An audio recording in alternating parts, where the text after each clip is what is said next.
Hi, so here's the story. I got a message on YouTube from a guy who makes podcasts for telemarketer companies, for call centers, and they have podcasts every week and they talk about the world of telemarketing and call centers and outsourcing and resourcing and all that type of jazz. Anyways, he wants to interview me for a podcast. Isn't that wonderful? So I agreed to do so if I could videotape my end of the conversation. So hopefully we're going to get some insights, not just for you, but hey, I might learn something too about why I actually do this.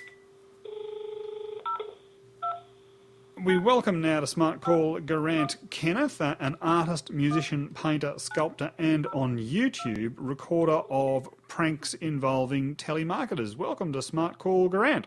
How do you do, Simon? I'm doing well, mate. I'm doing well.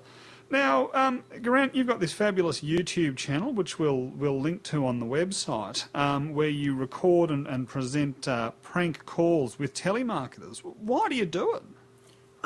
It started off, I was just doing it for my own amusement for a while there, and as I told the stories of what I was saying to these telemarketers, to friends and family, I realised there was a potential audience for what I do. And so I videotaped one and it was funny, and I videotaped the next and it was funnier, and it just sort of went from there. And from a motivational point of view. Look, it's mainly what motivates me to do it. Basically, I imagine, I could be wrong, but I imagine the job of telemarketing must be a nightmare. I imagine these people must get abused, harassed quite often. Spot on. And so my take on it is to try and shine a bit of light into their day, give them a story to take to the lunchroom or to go home with, to say, wow, you wouldn't believe this character I came across on the phone today. I go out of my way not to harass these people or abuse or be, too rude. I'm sure I do step across the line occasionally, but as a whole, I try and just be a shining light in the day for these people.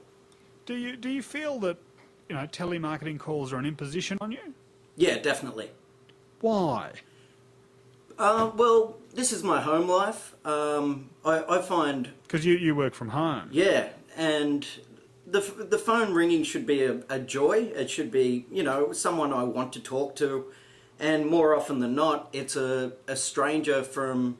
far off land. I don't know where, trying to sell me something I don't necessarily need or want or would ever think about had they not called me. Mm.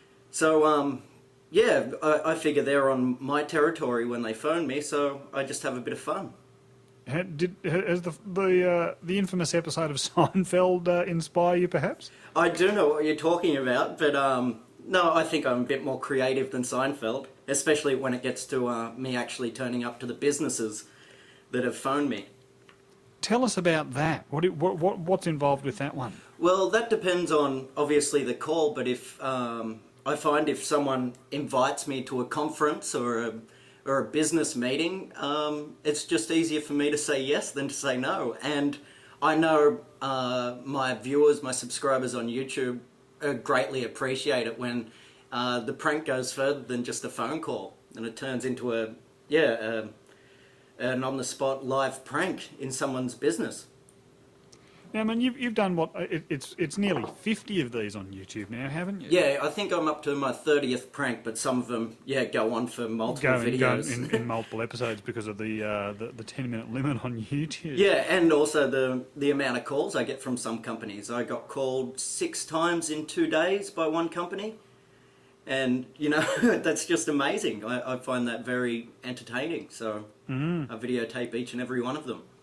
I mean, why keep doing it? I mean, with 30-odd pranks under your belt, is the point made? I mean, you can't monetise what you do on YouTube. What's the ongoing motivation? Well, you've had a look around my channel, and the telemarketer pranks are not even a fifth of the amount of videos I make. I make film clips for music, I make, other comedy sketches, I vlog.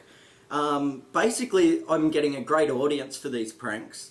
And so it's an in for me. It's a way to get a larger audience to view the other stuff that is closer to my heart.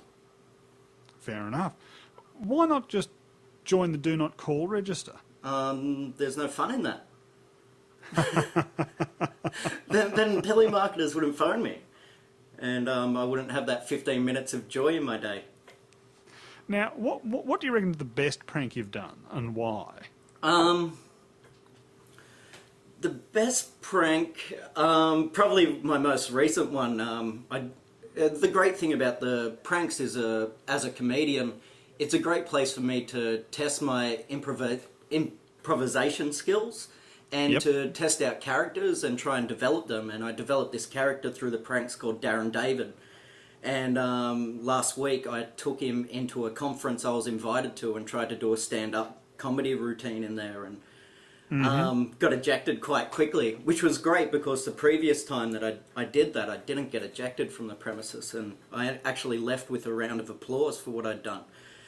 So what was that conference? that was Park Trent. That was in Panthers in Newcastle, and I rocked up and I gave a speech on behalf of the Grand Order of the Horny Buffalo.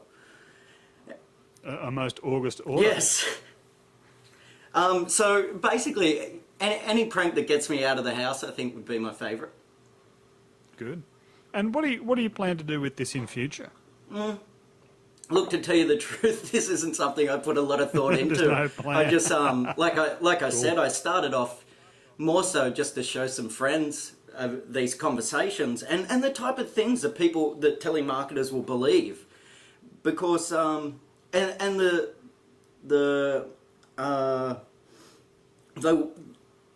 what's the word I'm looking for? They are so desperate for a sale, they'll continue on no matter the level of my absurdity, which I think is very interesting and concerning for the general public, that there are people out there not as smart as I that will just get suckered into some deal that necessarily isn't the best thing for them. And it's hard to distinguish who is a proper company and who is calling for identity theft, which has happened to me as well, which is, I forget what number it is. Tell us about that. But, pardon?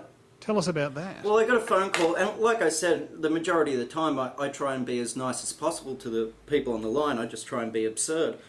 But I got a call, and this man wanted to sign me up for a phone contract, and then went on to ask me for my license number. Then he wanted my Medicare number. Then he wanted my pension details. And it just went on. And, you know, I worry about other people that, like I said, don't have their heads on their shoulders and would probably just give this information out. Yeah. Are you in touch with any of the other telemarketing pranksters out there? Is there an international brotherhood of telemarketing pranksters? No, see, I have some people get in contact with me, but I think I definitely have a very individual standing on it. Like because I'm not trying to harass these people. It's like I said, I'm just trying to be funny and create some characters and give someone a story to go home with. Or I think a lot of the other pranksters are quite threatening towards the telemarketers and a lot of the time racist, which I don't really agree with. Just not on, is it? No. Yeah. How much do you know about the operation of telemarketing facilities? I mean, you've hinted at the fact you know that they're driven by the desire to make a sale. Yeah. I mean, do you know much about the way they work and the way they're measured, and perhaps how your actions could impact them? I've only had conversations with roughly about 3-4 people that work in the industry, and that's the only insight I have. But feel free to fill me in. Hey, my wife has just asked, would you sing us out? Would you give us a sample? She's fond of the Tom Jones one. All right. Any requests? Any requests, Liz? Oh no, whatever you got. Alyssa really likes The Cure. She was playing it yesterday. I came home and it was on. The Cure. Yeah, The Cure. Tom Jones sings The Cure? No. You want me to sing The Cure like Tom Jones? Yeah, go ahead. It's Friday, I'm in love. I don't care if Monday's blue, Tuesday's grey, and Wednesday too. Thursday, I don't care about you, it's Fridays. I call telemarketers.